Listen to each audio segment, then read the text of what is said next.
What's up, guys? Welcome back to the Cockroaches video series.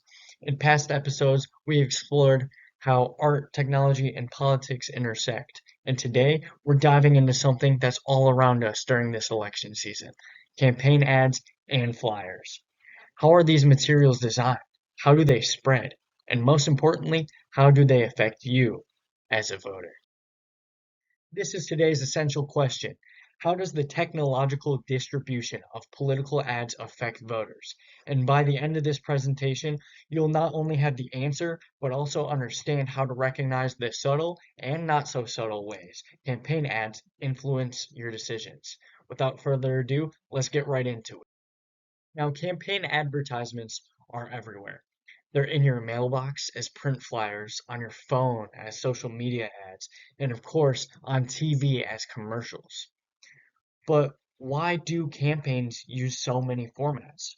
Well, according to an article from the New York Times, political consultants have long believed that direct mail is more engaging and substantial than an overflowing email inbox, and people tend to look at what shows up in their home's mailbox. In this video, we'll focus on print flyers, like the ones on the screen, their designs, and the role that they play in influencing public opinion. So the first thing we're going to look at is the spread of these campaign ads using technology, how new technologies have influenced how these ads have spread to new people and the ideas spread to new people, and how more technology means more ads and more influence on people. This right here is Murray Edelman. He's the former George Herbert Mead Professor of Political Science at the University of Wisconsin-Madison. And a lot of the theory that we're going to get today comes from this guy's writings. Super intelligent mind. And with today's technology, campaign ads are easier to create and distribute than ever before. Edelman points out in his 1995 book, art, once it becomes easily reproducible, readily conveys to mass audiences the kinds of political implications that politicians espouse on specific issues. Think about this.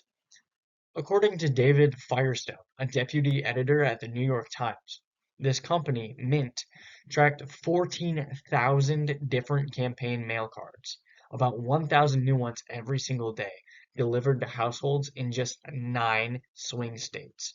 That's a lot of messaging aimed at persuading undecided voters. The art in campaign flyers isn't just aesthetic. It is a calculated tool that drives the political spectacle, creating dichotomies of good versus evil, trust versus fear. As Edelman notes, mechanical and electronic reproduction offer a large arsenal of new weapons for political deployment, often in ways that corrupt political debate and reflection. So when you have this reproduction of these campaign ads and you see them every single day, boom, boom, boom, boom, boom, that's a large arsenal.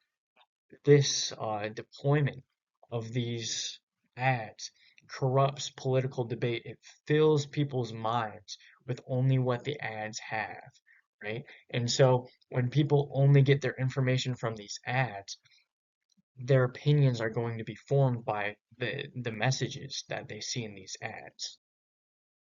For example, look at this flyer that was in Pennsylvania, a key swing state in the 2024 election. It claims crime is up by double digits, but in reality, 2023 was the state's safest year in a decade. So why would they exaggerate? To tap into the fear and to sway undecided voters. Now, this ad affected a bunch of people in the state of Pennsylvania because it was easily reproduced through technology and therefore could affect multiple minds. So now that we know that technology allows these ads to be reproduced at a level where millions of people can see them every single day, let's look at the art of these campaign ads and the messages that they spread. Our main man, Murray Edelman, is going to help us out again. He said that when an opponent is an enemy rather than an adversary, it is the character of the opponent that focuses attention. In other words, campaign ads often create villains and heroes, and they do this with visual tools and emotional storytelling. First, we're going to look at the villains of these ads, the constructed enemy. Take this example. There's a flyer shading a candidate's face in red with the phrases, higher taxes, more crime. It simplifies these complex issues into emotional triggers.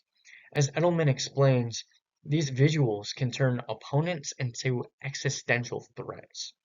Similarly, ads attacking policies or groups like immigration or the transgender community tap into fear by othering people.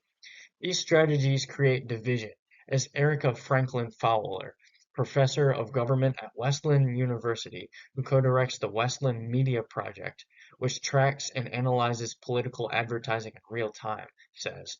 The ad taps into fears and concerns, othering people in ways that evoke uncertainty.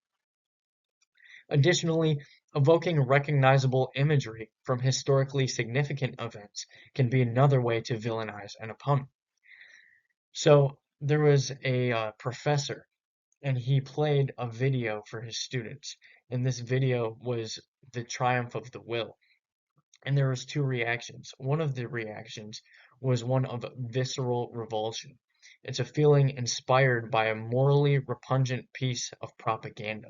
The events depicted in the film, Hitler's descent from the sky, the Volksparade, the rhythmic and fevered cries of Sieg Heil, all these engagingly filmed actions appear absolutely repellent to those who know the knowledge and the history, and demands that they be seen as seeds of World War II and the Holocaust. And because this video is so artfully executed, the viewer's feelings of revulsion towards the film are made even more intense than they would have been were the picture poorly made. And so, what these things mean is when you have political campaign ads, whether it's evoking fear about new things or othering people, or whether it's about historical events and comparing new events to historical events, you're using color and you're using imagery to evoke fear and make someone an enemy, an existential threat. Because once someone is viewed as an existential threat, it's a lot easier to want to vanquish them for good. For example, we can look at this political ad targeted at Kamala Harris. In big red letters, it says American lives are at risk. Under it, it says thanks to border czar Kamala Harris's policies. The big red letters readily convey that American lives are at risk, that if Kamala is elected into office, her policies are going to jeopardize life as we know it. Now, this red lettering evokes an emotional response in a person's brain of danger. And it's also this big look wow factor. It draws your eyes to it. It's the first thing you see when you look at this ad. So when the first thing you see when you look at this ad is your life is at risk, right next to Kamala's face, it shows how much of a fear reaction is trying to be incited through this political ad. Now, in this ad, Paul Young, he's a Republican who ran for Congress in Michigan, is depicted as a carefree millionaire who supports foreign interests. You can see the foreign interests with the Chinese flag on his car. And the strategic use of fear-inducing imagery in these political ads, while effective, raises ethical concerns about fostering division and misinformation. This manipulation underscores the need for media literacy among voters, especially young emerging participants in the democratic process like you guys. So on the flip side of this enemy is the glorified ally, the hero. Bright colors, yellows and whites, check marks next to promises, and smiling candidates are all designed to inspire trust and admiration. For example, early ads for Kamala Harris, they focused on introducing her in a positive light. Erica Franklin Fowler noted that the Harris campaign had to go out with some positive advertising because she was relatively unknown.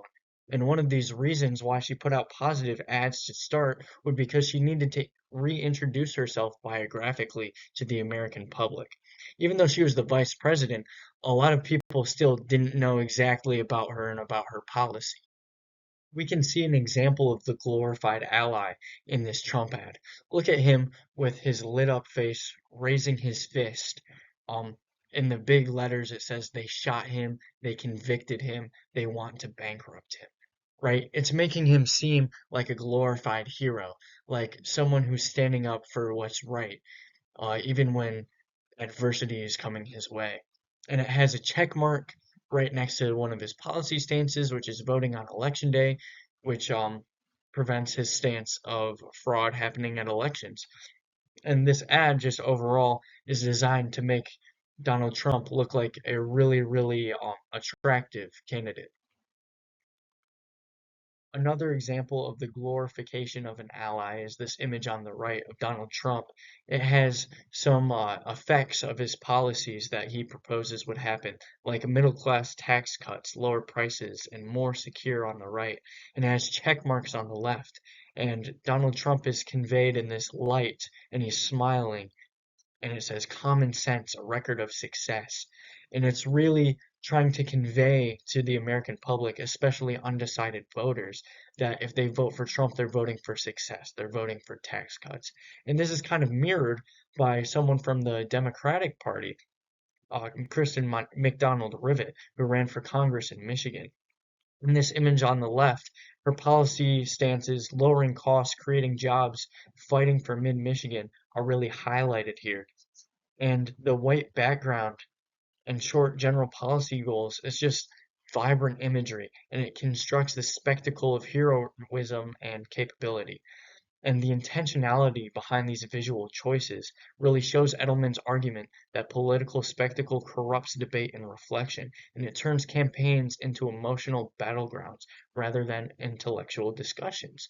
And this is true because when you get these political images and campaign ads, that flood your conscience. They tell you what to think about particular candidates, whether they're good or bad.